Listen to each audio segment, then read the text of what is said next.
Hello and welcome back to my channel. My name is Tanvi.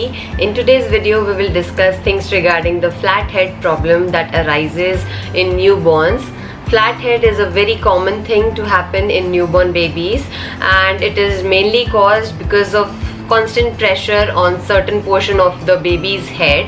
And in today's video we are going to discuss all the causes, the symptoms, and also the precautions and the cure by which we can also cure the flat head problem in babies. So let's start this video.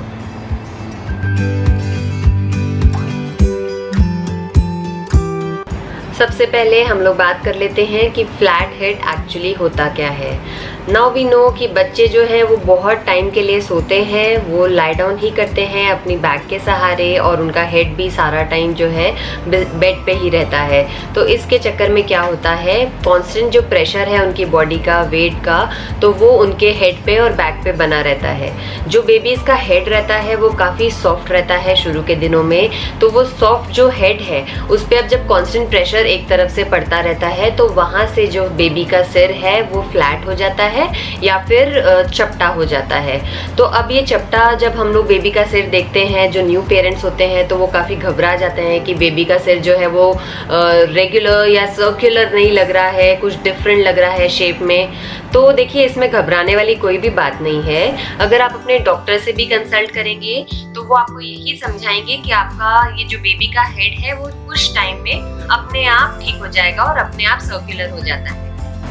तो जब baby की activities चालू हो जाती हैं, जैसे baby अगर turn करना चालू कर देते हैं, टमी टाइम लेने लग जाते हैं, और जब बेबी क्रॉल करने लग जाते हैं, तो ये सब चीज़ें अपने आप ठीक हो जाती हैं। बेबी का हेड बिल्कुल सर्कुलर हो जाता है और ये अपने आप भी चली जाती हैं। लेकिन कुछ चीज़ें ऐसी हैं जो अगर हम ध्यान रखें और घर पे अगर थोड़ी सी इन चीज़ों का ध्यान रखेंगे तो बेबी को फ्लैट हेड की प्रॉब्लम आएगी नहीं।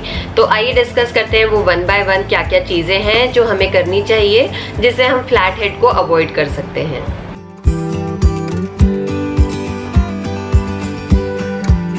अब फ्लैट हेड से होता क्या है, जो बेबीज़ हैं they tend to sleep in one position only. उन्हें उसी पोजीशन में कंफर्टेबल लगता है, और अगर उनके लिए वो लेफ़्ट साइड है तो वो लेफ़्ट तरफ ही झुकाव करके सोते हैं। उनका सिर जो है वो लेफ़्ट की तरफ ही झुका हुआ रहता है।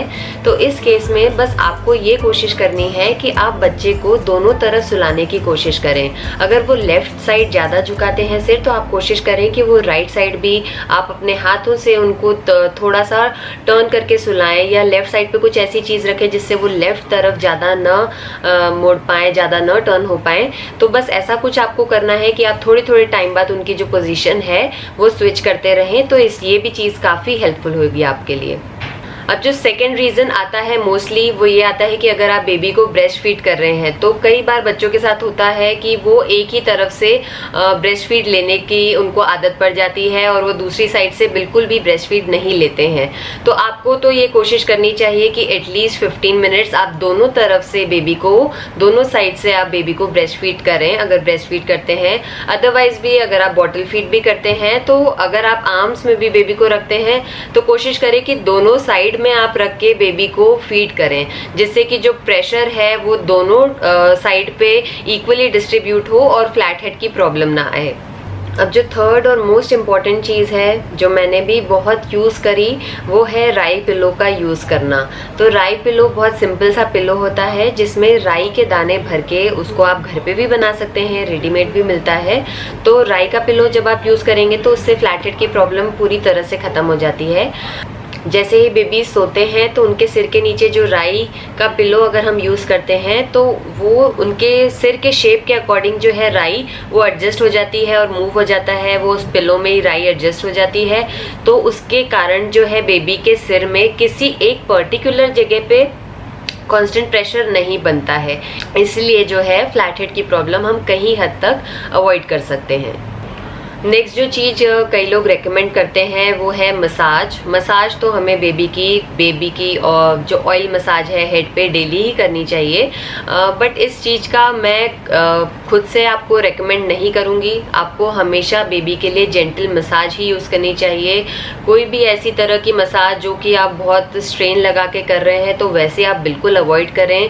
अगर कोई आपको बताते भी हैं तो आई थिंक कि आपको ऐसी कुछ भी जो बेबी के लिए मसाज है जिसमें बहुत प्रेशर लगे, आपको वो कम्प्लीटली अवॉइड करनी चाहिए।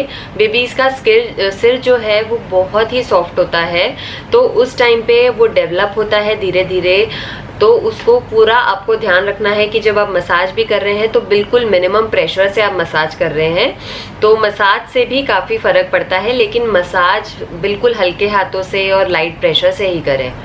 आप बेबी को डिस्ट्रैक्ट करने के लिए अगर वो एक ही तरफ देखते हैं तो उन्हें डिस्ट्रैक्ट करने के लिए ऑपोजिट साइड पे आप कुछ टॉयज़ या कुछ अट्रैक्टिव चीज़ें या मदर खुद उन्हें ऑपोजिट साइड से अट्रैक्ट करें, जिससे कि वो दूसरी तरफ भी देखने में झुकाव बनाएं और दूसरी तरफ भी कांस्टेंट प्रेशर अगर उन्हें मिलेगा तो नॉर्मली जो पहले वाली साइड है वो ऑटोमेटिकली सर्कुलर और नॉर्मल हो जाएगी। नेक्स्ट जो चीज़ मैं मेंशन करना चाहती हूँ वो है टमी टाइम। बेबीज़ के लिए टमी टाइम बहुत इंपॉर्टेंट होता है। टमी टाइम जब हम देते हैं बेबी को तो वो लोग लाई डाउन करते हैं अपने टमी के सहारे, तो उनको काफ़ी अच्छा भी महसूस होता है। जो भी गैस वगैरह होती है बेबीज़ को टमी में, उसमें भी काफ़ी हेल्पफुल होता है और बेबीज़ उससे नेक अपना बैलेंस करना भी सीखते हैं और उनके हेड को भी थोड़ा रिलैक्सेशन मिलता है, क्योंकि वो अभी प्रेशर नहीं ले रहा है उनकी बॉडी का, तो उसको फ्री होने का थोड़ा टाइम मिलता है। तो बेबीज़ को आप टमी टाइम ज़रूर आदत डालें शुरू से ही। 2-2 मिनट करके आप ये टाइम इंक्रीज़ कर सकते हैं। तो जैसे जैसे वो नेक का मूवमेंट करने लगेंगे, नेक को बैलेंस करना सीखेंगे, तो ये प्रॉब्लम अपने आप चली जाएगी।